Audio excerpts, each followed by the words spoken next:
Okay, YouTubers, I'm getting to ready to prep up this pitch lap for a polishing on a 15-inch mirror. This is a full-size lap. It's a 15-inch lap. I typically don't use a full-size lap this big. I use a powered turntable. I have a fixed post powered turntable grinder slash polishing machine. And on those, I typically use a sub-diameter tool that's 75% of the diameter of the mirror. And typically, I get pretty much all the work, all the polishing done with that except for the figuring. On this particular case, this mirror has a pretty stubborn turn-down edge. And I can usually get that out with the 75% tool.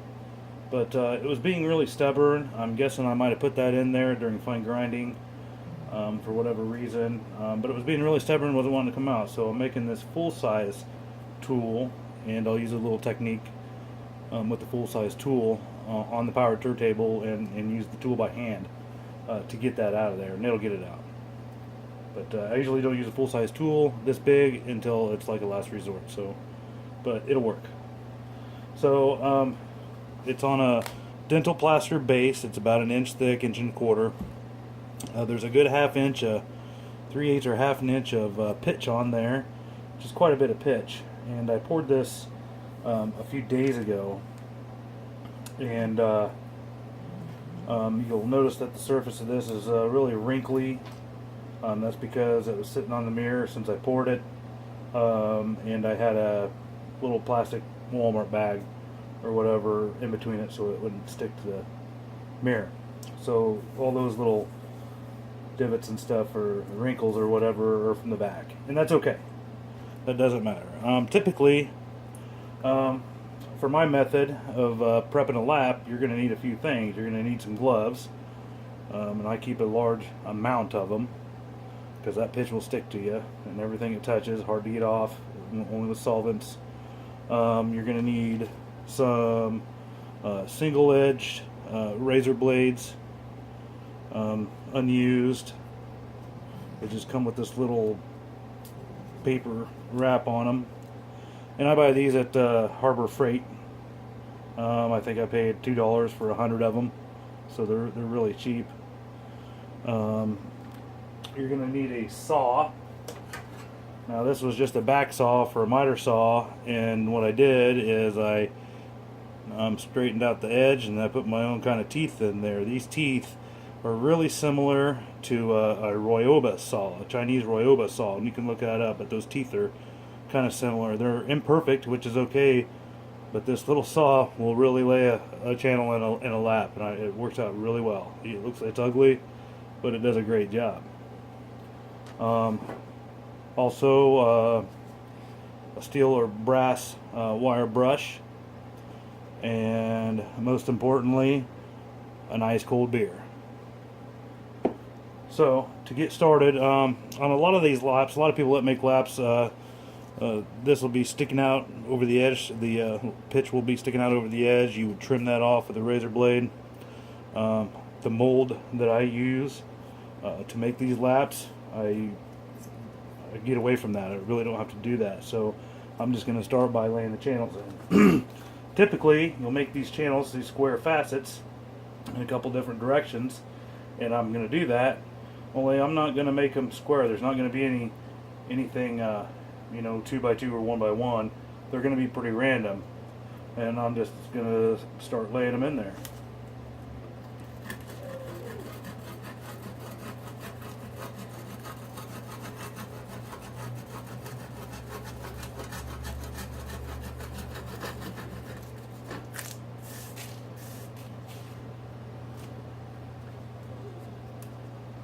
Move some of this stuff out of there so I don't get pitch all over it. I go over it a couple times.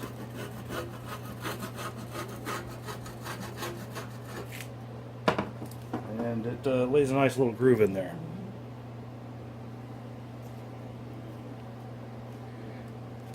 I don't know if you can see that. But there's a nice little groove in there.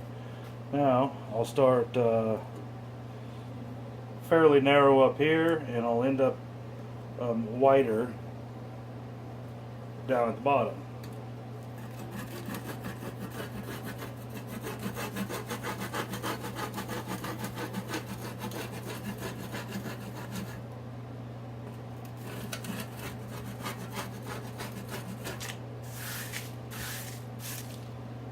And so now I've got it narrow up here, wider down here.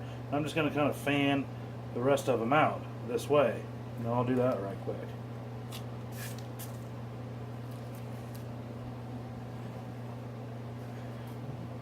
Actually, I'll go ahead and just do that, and then I'll come back to you when I get that done. Okay, I'm done with the main channels of the lap. You can see that right there. They're wider at one end than they are the other. I rotated it 90 degrees and did the same thing. They're wider down here, narrower up there. And the reason I do that is because of those offset facets that are all different sizes, not having any consistent pattern, tends to reduce zoniness of the mirror. So you might still get zones like you do any other polisher, but it tends to be a lot less because there's no patterns. Patterns tend to leave a zone in the mirror. So that's why I do that. And then now I'm going to take the razor blade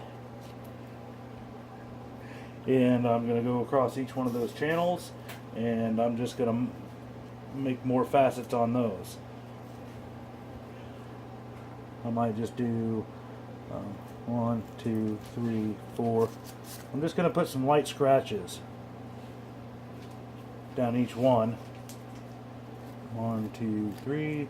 1, 2, 3.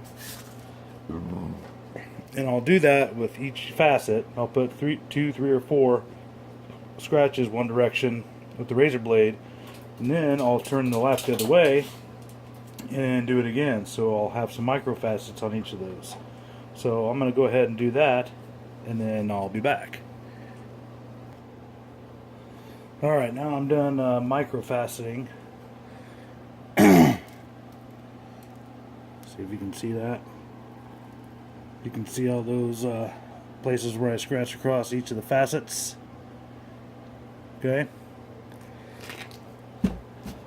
Now we're just going to take this wire brush, my old wire nasty brush, and we're going to scrub the piss out of that surface, and all we're wanting to do is take all the shine off of it. And what that does is just also makes some small tiny scratches on all the facets and the micro facets, so it's just another layer of micro faceting, and this will help us get good contact on the mirror too.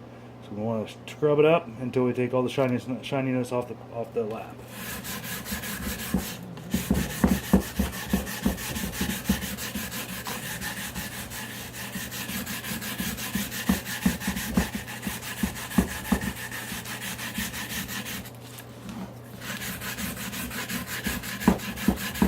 Plus, whenever you were faceting with the razor blade or even with the saw, if there's any loose places there where chips might come free, this is going to help break those out of there anyway. So we don't want any chips coming out while we're trying to polish. That's probably most important.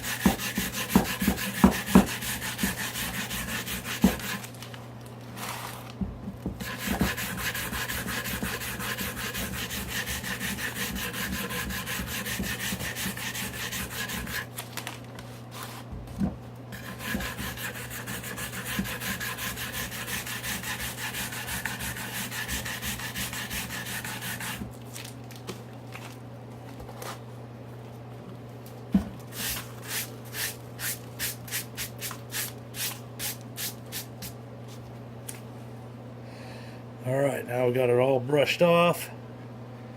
We got all the facets and channels in, micro faceting, it's all wire brushed.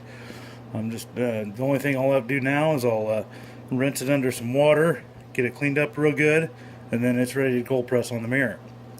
And right before we start to use the tool to polish, we're gonna, after it's done pressing, we'll pull it off, we'll brush it again, and then we'll rinse it off, and then it's ready to be used. Always wire brush it after you press it, and then use it. So that's what I do to prep a lap. Thanks for watching.